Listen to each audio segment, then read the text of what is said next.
The governor announced $14 million for our state universities. It's to combat the virus as it continues to spread on campuses.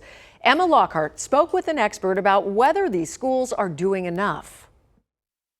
Our universities have adapted to keep students engaged and learning. Governor Doug Ducey hailing the work of ASU, NAU, and U of A Thursday, focusing on the university's efforts to mitigate COVID-19. They've brought about innovations to COVID-19 in testing and in tracing. But the state's three largest universities are still dealing with on-campus outbreaks, some worse than others, with U of A leading the way.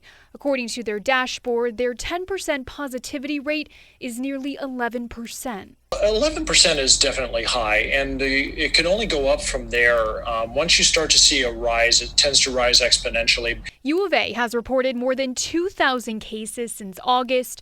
Students living on campus are currently being asked to quarantine until the 29th. Prior to being asked to isolate, there probably was a lot of exposure, people getting together, classrooms, cafeterias, maybe some parties. Meantime, ASU has reported more than 1,650 cases since August. But President Michael Crow says things are turning around. Positives in our residence halls, positives on our staff. We're down about 80% from where we were a few weeks ago in terms of positives. Dr. Andrew Carroll says the schools are doing what they can.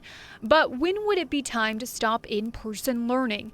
Carroll says we need to watch the numbers closely. We're seeing the case rate rising day over day very, very quickly, but especially if we're seeing positivity over 20%. Just like we did in this state, we need to shut everything down. In Phoenix, Emma Lockhart for Arizona's Family.